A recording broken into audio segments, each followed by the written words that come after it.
The grocery store was unusually quiet that Tuesday evening, the hum of refrigerators filling the silence as Emily stood frozen at the customer service counter.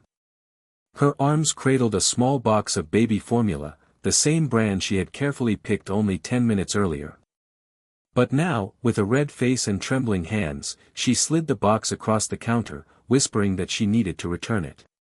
The cashier glanced at her, then at the tiny baby nestled against her chest, and sighed with understanding. Emily wasn't careless, she was desperate. The last of her paycheck had gone to rent and overdue utility bills. She had walked into the store hoping to give her baby the nourishment she needed, only to realize she couldn't afford it after groceries. As her daughter stirred softly, fussing against her sweater, Emily's heart cracked. Every mother's instinct screamed at her to hold on, to provide, but reality had cornered her in this humiliating moment. Unbeknownst to her, just a few feet away in the checkout line, a sharply dressed man with a hardened face was watching. His name was Daniel Carter, CFO of a major investment firm, known in the business world for his ruthless efficiency. Yet, as he saw Emily's trembling hands and the way she clutched her baby closer, something stirred inside him, something he hadn't felt in years. Daniel had built his life around numbers, contracts, and boardroom battles, a fortress of wealth and logic where emotions rarely intruded. He was used to making decisions worth millions with a steady hand, but at that moment in the grocery store, he found himself unable to look away from the young mother. Something about her reminded him of his own past, the lean years when his mother had worked double shifts to keep food on the table after his father left. He remembered standing in a similar store, watching her silently put back items they couldn't afford. The memory struck him like a sharp blade, cutting through years of ambition that had hardened into indifference. Emily's face, filled with a mixture of shame and love, was not that of a stranger, it was a reflection of what he once lived through.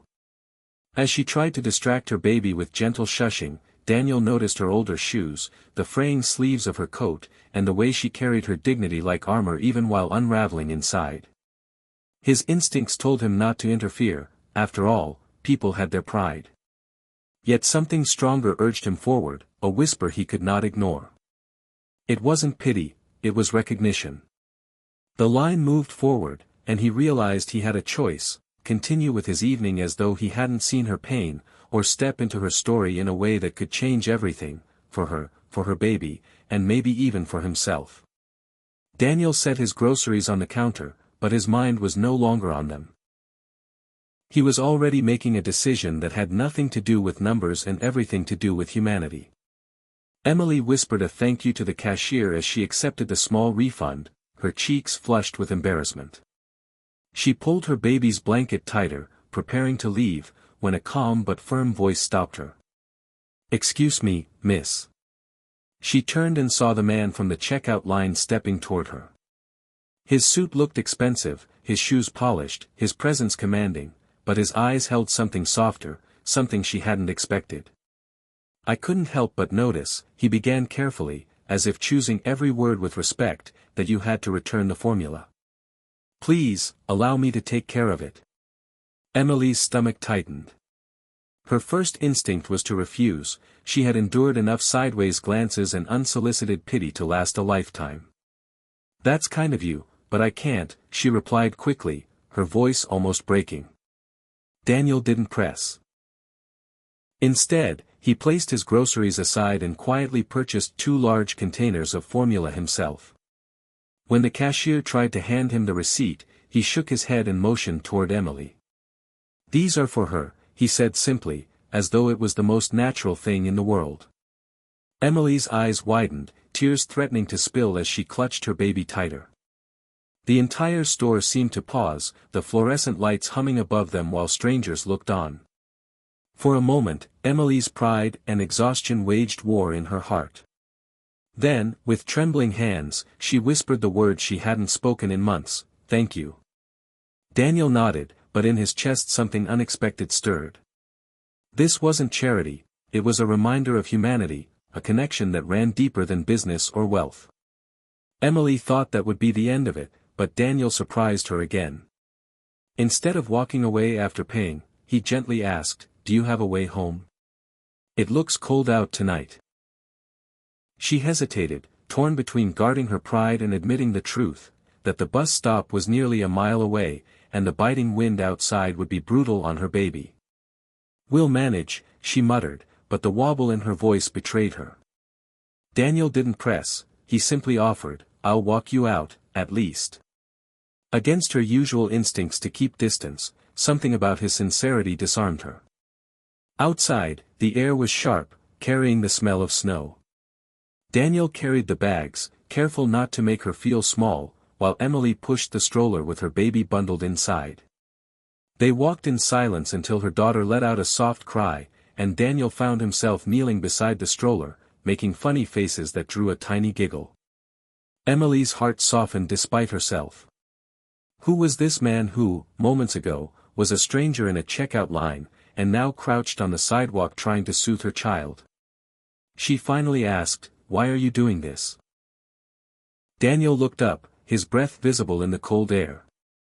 "Because once, someone did the same for me. And it changed everything."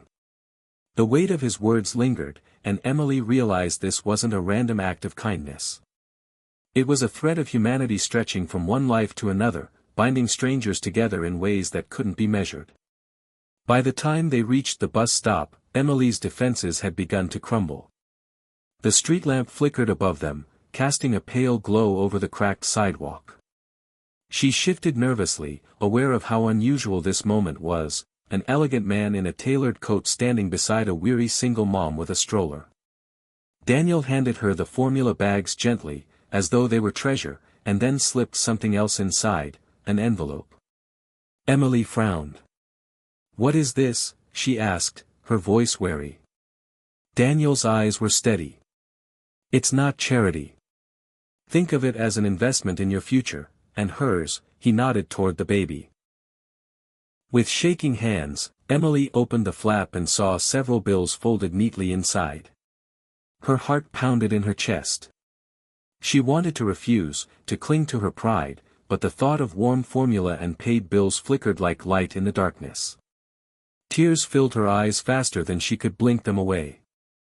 "I can't accept this," she whispered, voice breaking. Daniel stepped closer, lowering his voice. "You can.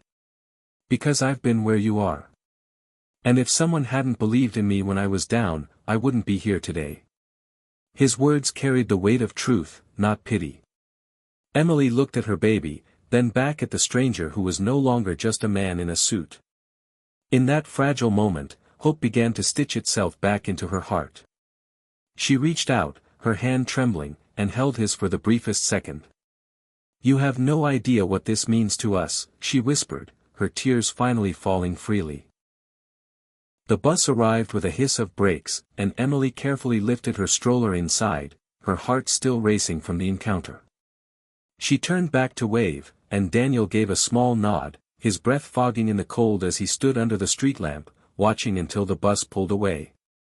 As Emily settled into her seat, her baby nestled against her chest, she opened the envelope again, tears blurring the bills inside. But it wasn't just money, it was possibility. It was proof that kindness still existed in a world that often felt merciless. For the first time in months, she allowed herself to dream that tomorrow could be brighter. Across town, Daniel walked back to his car, but something in him felt lighter too. For years, he had chased success, measured his worth in balance sheets and board meetings, but tonight he was reminded that true wealth wasn't in numbers, it was in moments like this, where humanity bridged the gap between strangers. Emily held her baby close, whispering a promise into the child's tiny ear, "We're going to be okay." And as the city lights blurred outside the bus window, she believed it. One unexpected act of compassion had shifted her path, proving that sometimes the smallest gestures carry the greatest power. And somewhere in the quiet hum of the night, both Emily and Daniel carried home a renewed truth, that kindness, when given freely, has the power to heal hearts, change lives, and remind us all that no one is ever truly alone.